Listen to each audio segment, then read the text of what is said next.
Hey everyone, welcome back to another episode. So happy you're all tuning in. I've been looking forward to this chat all week. Same here. So Adelaide, we both just finished reading Suze Rotolo's A Freewheelin Time.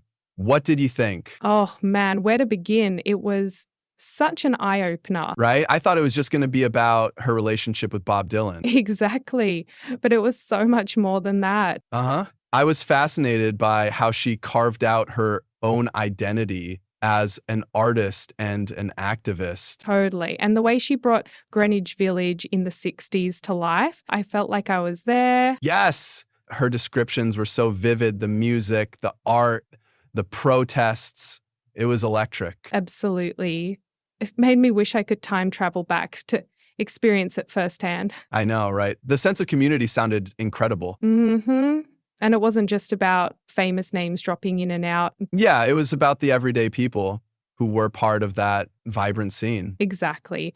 But, I did wonder how accurate her recollections were.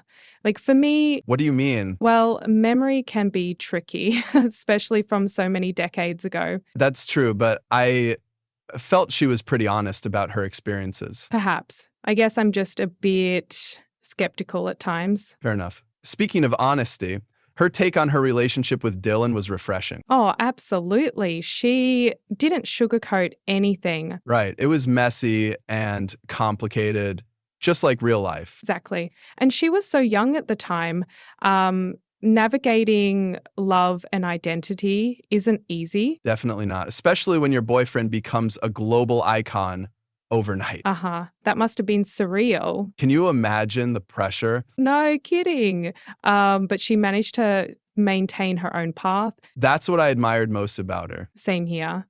And her background added so much depth to her story. You mean growing up in a communist Italian-American family? Yes, it's not a perspective you hear about often.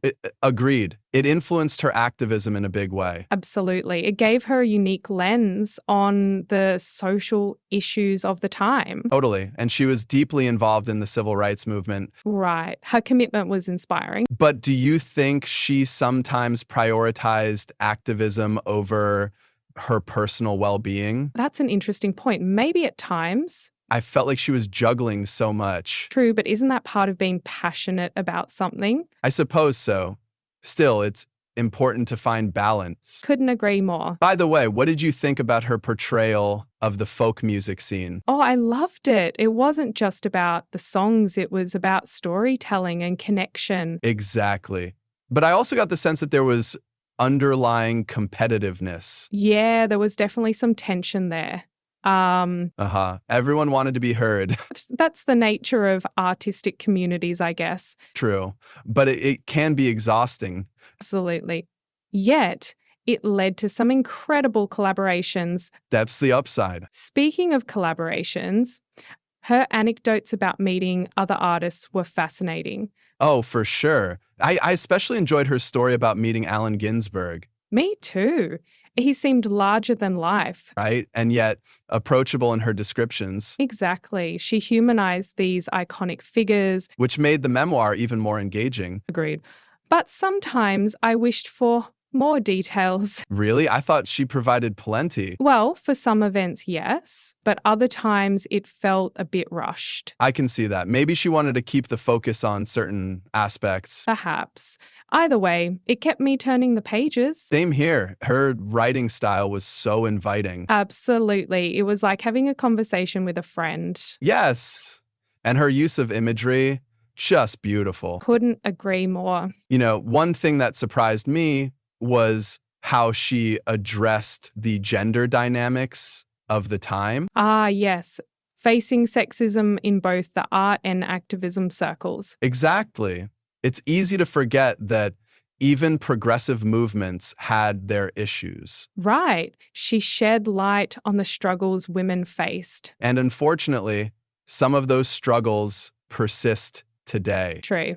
It shows how much work still needs to be done. Absolutely. Do you think her experiences are relatable to today's readers? Oh, definitely. Themes of identity, love, activism. They're timeless. Couldn't have said it better myself. It also made me reflect on how we engage with social issues now. Same here.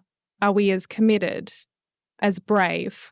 Good questions. Maybe we can learn from her example. Agreed. On a lighter note, did you have a favorite anecdote from the book? I'd say the story about the homemade protest signs. That was great. It showed her creativity and dedication. Exactly. What about you? I loved the part where she described the impromptu music sessions in cafes, Oh, those sounded magical. right? Just pure, unfiltered expression. Makes me want to hunt down a local open mic night. Me too. Maybe we should go together. Let's do it. Anyway, we've covered a lot today. We have indeed. Any final thoughts? Just that A Freewheelin Time is a must read.